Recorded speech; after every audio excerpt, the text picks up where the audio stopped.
Blessings, my love, and we honor the divine annual Aries ingress, where the sun enters the sign of Aries, this transition between winter into spring within the human genome, within the heart and soul. We honor the change of season. We honor the wheel of the year as she turns, the sacred geometry of my body, mind, soul. We are in precarious times, and the universe is expanding and evolution is on. And there is a focus of consciousness at this time on fear, panic, hysteria. Outside information floods into the body. We have never been taught how to honor and explore and tend to the way that we think. And so we are very easily susceptible to fear in the words and actions of others. When there is a threat on your life, fight or flight comes in. There are a lot of people in this world that haven't had to experience a lot of fear or terror in their life, and so this can be a grand awakening. Shock trauma really can open up your heart and soul. I have experienced so many horrible things in my life. I find myself at this time holding a centered space. And it is very important to me to make time to honor life in spite of outer circumstance. And so many people would love to say it's easier said than done, but we are all being threatened at this time. And so we all have a chance to reorganize our own energies, explore our energy, explore our body, explore our fear. And when I say explore, I more than everything mean anything, everything. I really mean learning how to be still and quiet and really honor the need of your physical body for some nurturing and stillness and calmness. When our livelihoods are being threatened, when we don't know if we are going to be able to pay our bills or feed our families, the way that the body can respond can feel so chaotic.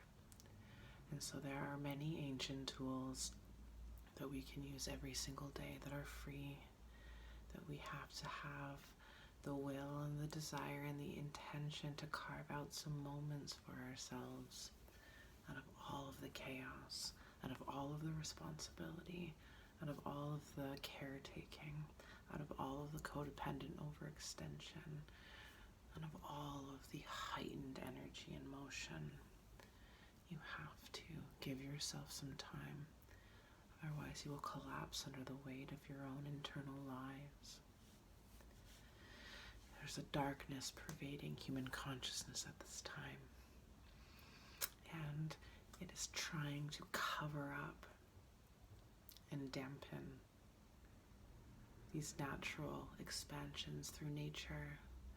Winter into spring is an emancipation, and you can carry this over into your own life. No matter how horrible things are around you, we have this moment together. This isn't feigning positivity. This isn't spiritual bypassing. This is truly anchoring and acknowledging the darkness in the light and the light in the darkness as one. There are horrible things that are being shared and pervaded, and consciousness is clamping down. There's a tension in the body. There's a tension, and when we feel our anxiety, where do you feel your anxiety? Where do you feel it in your body? Can you hold space for that in your body? Can you allow for the light to come into your being and your body? Can you allow for the light codes to come into your being? And imagine every single one of your cells is now being bathed in this light. Find the light in your day. Find the sunlight. Find the light.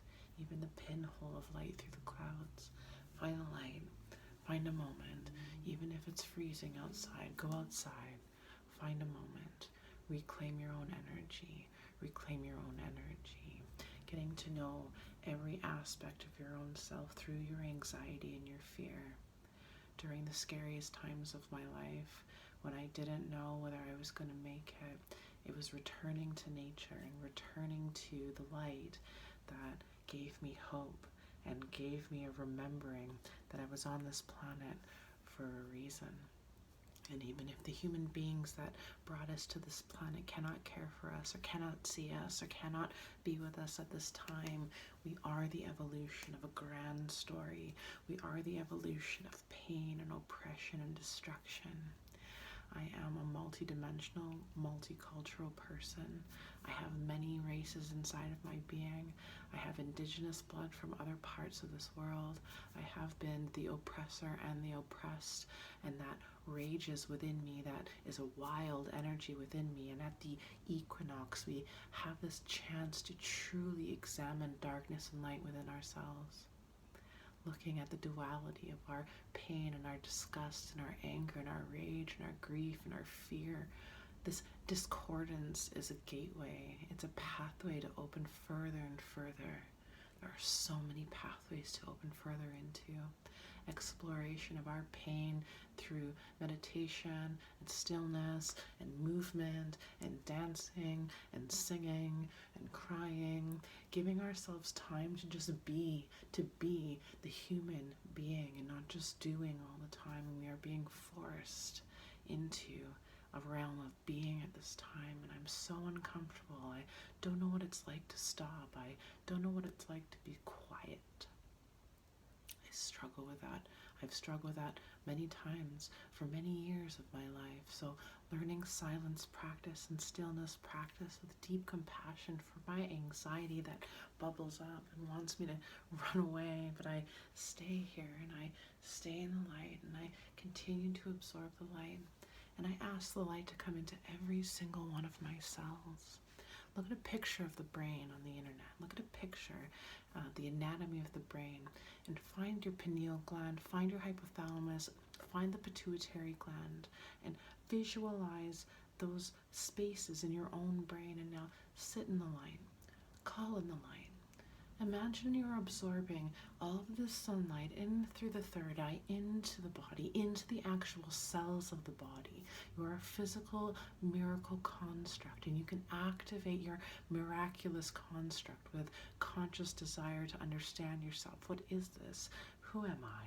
What am I? How am I here? How did I get here? How did I become so terrified and depressed, and distressed, and wound and bound into this karmic structure of seeming endless pain and destruction? I know there's something more to this life, and I would like to learn how to nurture and nourish myself before I die, before I disappear, before they ask me to destroy myself, because that's what they're doing at this time, as we are destroying ourselves with fear and lies. And if we can bring in the light and give ourselves some truth in silence and stillness and self-examination, there is a shift that can happen. Allow for your crown chakra to be your focus on this day. In medical astrology, Aries, the sign of Aries, rules the head and rules parts of the eyes and the brain and some of the face and the teeth and the jaw. So just imagine these parts of your body and touch your body. So many people in this world suffer from chronic temporomandibular joint dysfunction, TMJD, where there's constant tension, autonomic tension. And this is what the stress response does to the human being. It heightens the nervous system response, where we're constantly wanting to get away from the threat. But the brain doesn't know the difference between whether there's a saber-tooth tiger. Oh, I can't even speak that. The brain doesn't know the difference between whether there is a saber-toothed tiger in the room, or if I'm literally being panic and fear inundated into a state of hyper-arousal and hyper-vigilant constantly by my environment. My body can't tell the difference. And so it's really important for us to learn to help our body and help our nervous system come down from a state of hyper-arousal and hyper-vigilance. We can help our nervous systems relax and unwind. researching vagus nerve stimulation, researching self-massage, researching deep core breathing, researching different kinds of core breathing and different breath exercises. These are all things that are free, and there's so many amazing teachers on the internet that have shared all of their gifts for free with us all. I have an awesome YouTube channel that I've curated since 2015 as I continuously found these really amazing resources on my own awakening journey. And so if you go to my YouTube channel, just search Tessa Ridley Self-Care, you can explore all of the curated playlists, especially mental health self-care, DNA activation, and the Ascension School and the Chakra Healing School. There's so much information where we can just listen to sounds, explore movements, explore using our voice, explore activation, invocation, beyond indoctrinated fear that we are somehow evoking the devil or a demon or some outside entity. If you are pure at heart and your pure intention is to connect to yourself, connect to your body, connect to your higher soul self, connect to your spirit guides, connect to your higher self guides, if you understand that your intention is pure, your response will always be beneficial, will always be pure. It can bring in more fear as we become more aware of ourselves. But if we always hold the highest intention to examine our fear, to examine what the light exposes to us, we will always grow. When you call in the light, be prepared for the light. Be prepared to see the pain. Be prepared to see the things that you've been hiding deep down inside. Like I said, we are a continuation of an ancient ancestral story. There is a lot of pain and a lot of blood on a lot of people's hands that are trying to distract us and trying to make us look away from the indigenous story that is expanding within us. The colonial expansion that has destroyed this earth and that is so deep within our DNA structure. We have come to rebirth the new earth from within, and we don't sidestep our grief any longer, and we don't hide and stuff it down into the sacrum and into the roots. We no longer stuff anything away.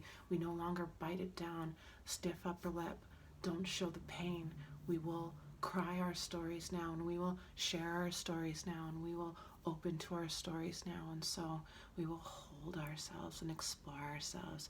We will feel our temporalis muscle with our palms right into our temple, into the soft space. You can push quite hard, and you can explore how hard can I push in, how hard can I push up and down. I can just move my head around gently, go higher up onto the bone, off the soft spot onto the higher spaces of the bone. We go up, we go this way, we go around in circles. We are trying to open up the temporalis muscle. Research that muscle and look at it and visualize it as you explore self-exploration through touch. You feel the center portion of your skull. Open this crown. Open the crown and call the solar energy of Aries into the crown. Call the light in. Call the light in, and imagine the solar energy flooding through the crown, into the third eye, down into the vocal cords, opening up your larynx, opening up all of the super and infrahyoid muscles that are dense and hard, the longus colli. Just open up, touch your jaw, touch all along your jaw, open, press and open, open, hold your jaw. Feel your cheekbone, feel your jawbone, feel up and down, touch the bones, feel the fibrotic tissue, feel the fibers of the muscles, how they become bonded through fear. And we unwind fear in the nervous system and in the physical structure of the body through conscious nurturing, conscious attention, 2 to 2.5 minutes of gentle rubbing, circular motions. I always go clockwise motions through. Clockwise is the energy pathway of the digestion, of our energy field, of our body. Allow yourself to reconnect to the light. Allow yourself to reconnect to your body. Allow this time to be a time to explore fear with curiosity and compassion. Allow for this new year, this astronomical new year that begins on this day, the equinox awakening, the vernalization of the heart and soul beyond all fear and hysteria. We have come to rebirth the new earth from within. We are always awakening together. Ouroboros medicine will always return to the heart of the one within thee. We are so powerful together. Our fear and our light are one. Are you willing to grow?